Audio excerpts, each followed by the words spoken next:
Assalamualaikum warahmatullahi wabarakatuh.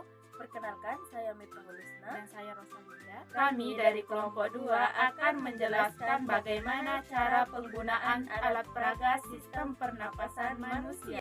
Sebelum kita menjelaskan bagaimana cara menggunakan alat peraga sistem pernapasan manusia, terlebih dahulu kita ketahui bahwa apa sih sistem pernapasan manusia tersebut?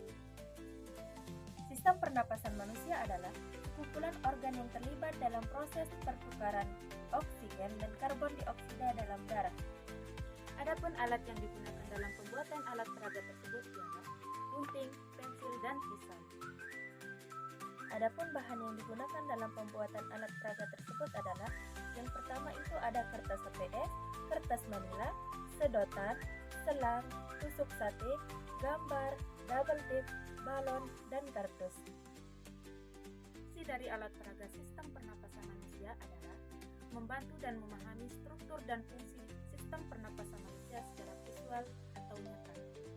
Selain fungsi yang disebutkan tadi, alat peraga sistem pernapasan manusia juga berfungsi sebagai alat bantu pembelajaran untuk membuat pembelajaran menjadi lebih menarik dan interaktif.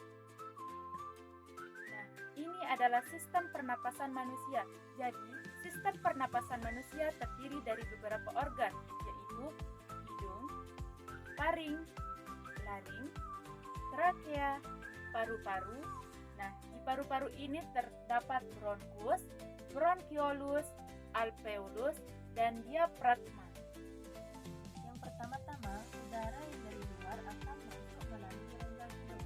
Nah, di rongga hidung ini terdapat rambut-rambut halus yang berfungsi untuk menyaring udara yang masuk.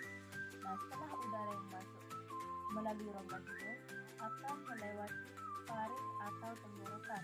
Nah, di organ ini terjadi pemilangan antara udara dan makanan. Organ ini memiliki panjang sekitar 12,5 cm.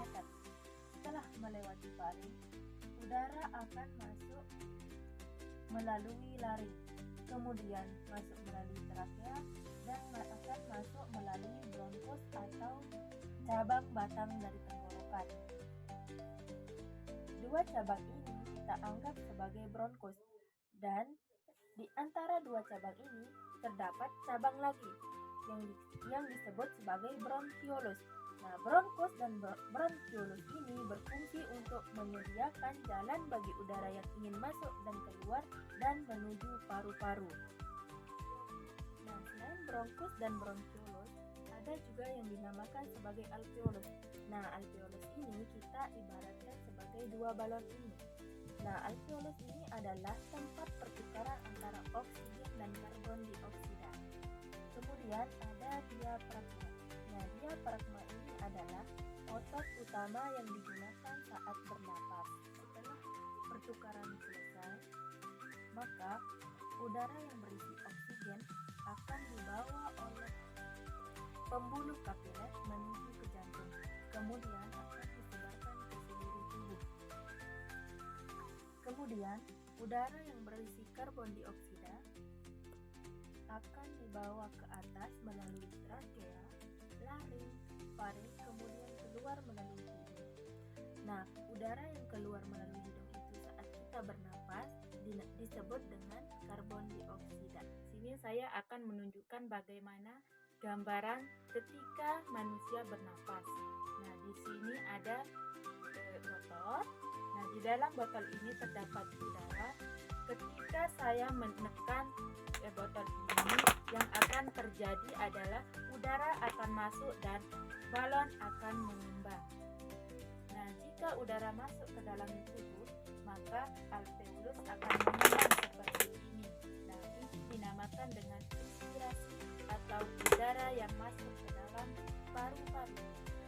Nah, jika saya kembalikan botol ini dalam bentuk semula, maka alveolus akan mengepul seperti ini. Nah, atau yang dinamakan dengan ekspirasi, yaitu udara yang keluar dari dalam paru-paru. Jadi, ini yang dinamakan dengan inspirasi dan ini yang dinamakan ekspirasi. Nah, itulah gambaran ketika manusia bernapas. Sekian dari kelompok 2. Mohon maaf atas segala kekurangannya. Semoga bermanfaat. Thank you for watching. Wassalamualaikum warahmatullahi wabarakatuh.